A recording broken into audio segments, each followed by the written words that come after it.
दंबोला निवासी साहित्यकार सुनील पंड्या का काव्य संग्रह अप्राप्य क्षितिज का विमोचन।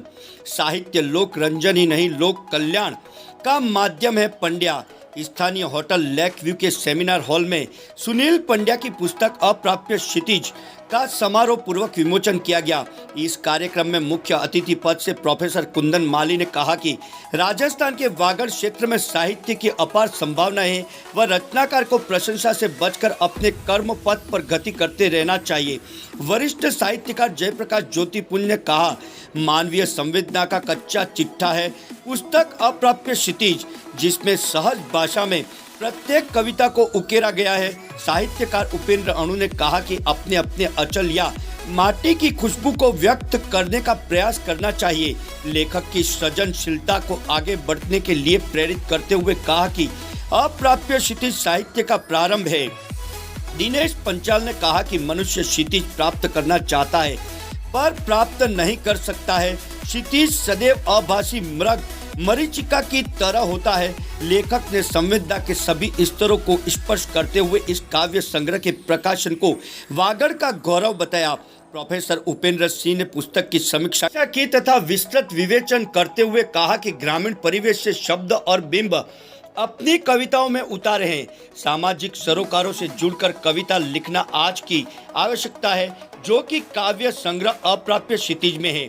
अप्राप्य क्षितिज के लेखक सुनील पंड्या ने पुस्तक का श्रेय दिनेश पंचाल को दिया एवं हर्षिल पाटीदार को इस पुस्तक को संवारने में साधुवाद दिया।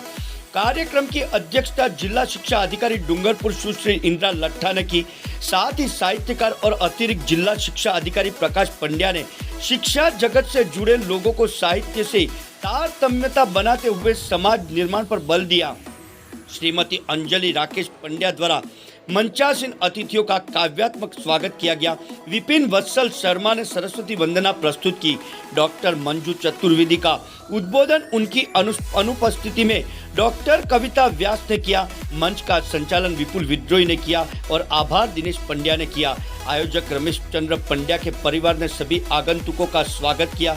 इस अवसर पर शब्द साधना से राजेश पंड्या, हार्दिक हिंदुस्तानी, मेहुल चौबीसा, मेगा शर्मा, सीमा शकुनी, ब्रजराज राज, प्रकृति पंड्या, निधि जोशी, नरेंद्र पाल जैन व वागड़ विभा से राजकुमार कंसारा, सत्यदेव पंचाल, हेमंत शर्मा, मनीषा पंड्या ने उपस्थिति दी। इसी तरह पुरस्कृत शिक्षक फोरम से दिनेश श्रीमाल, राकेश जोशी, प्रेमांशु राम मेहता, मनोज दीक्षित, राजेश रौत, हरेंद्र सिंह चौहान, रितेश पंड्या, रामलाल पाटीदार आदि ने भाग लिया।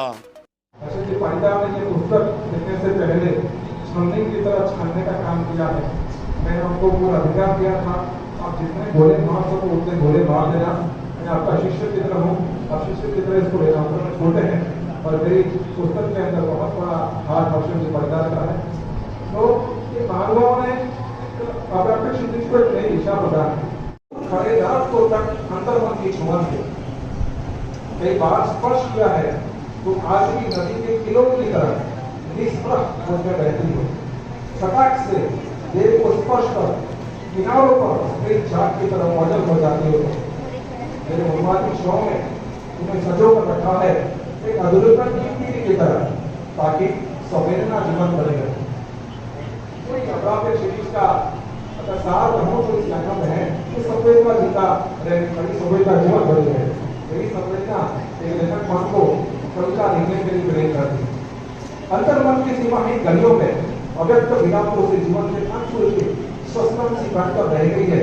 ये जीवन की कहानी गोचर अगोचर सुलभ के मारूरी आक्षेपों से बुझ संवेदना युक्त मनुष्य के हृदय स्पंदन को विस्तार के द्वारों को उकेरने की अनंत भाव पर की कोशिशें करता रहा, किंतु इस क्रूर यात्रा का पतित मात्र बनता रह गया। उपस्थिति में भी अनुपस्थिति का विश्वास दिला दे, उपस्थिति में भी अनुपस्थिति का विश्वास दिला दे। अपनों में अनुत्तरित प्रश्नों से क्रमशः धोपी गई पीड़ाओं के सबकालीन सत्रांश पर अदृश्य पलायनवादी जीवन की राज का फलसफा ढूंढता और निष्कर्ष में पाया जब से निष्कर्षता हुआ वैसा ही रस पाया कहानी, जैसे नव धरा के आभासी मिलन सा अप्राप्त क्षितिज। सुख दुख और विदुरताओं में भी सुप्त वाक्यों को पढ़ते बढ़ते रहने की पकड़ने पर भयाजीवन रंगमंच की तरह यथार्थ में होकर भी जीवन पर्यंत निरपेक्ष दृष्टा बने रहने की कसौटी पर खड़ा उतरने का करता रहा एक और असफल प्रयास। काफी करीब है कुछ कंपनियां जिनको मुझे अपना आज जब इंग्लिश में कुछ शब्द लिखता हूं तो लोग तय कर देते हैं तरह तरह के अर्थ उनके, तो लोग तय कर देते हैं तरह तरह के उसके अर्थ जो मैंने सोचा भी ना हो लिखते समय, जो मैंने सोचा भी ना हो लिखते समय। बचपन में जब मास्टर जी खींच देते थे स्लेट पर पंक्तियां, बहुत ही सहज और सरल शब्दों में मैंने कविता लिखने का प्रयास किया, मैंने कुछ शब्दों का इस्तेमाल कम किया।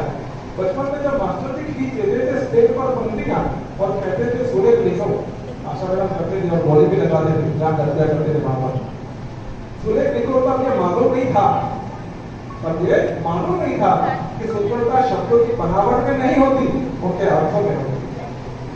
सुंदरता शब्दों की बनावट में नहीं होती, उनके अर्थों में होती है।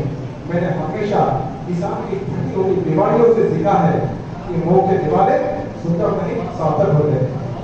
मैंने हमेशा किसान की फटी हुई दिवालियों से सीखा है कि मोह के दिवाले सुंदर नहीं सार्थक होते हैं।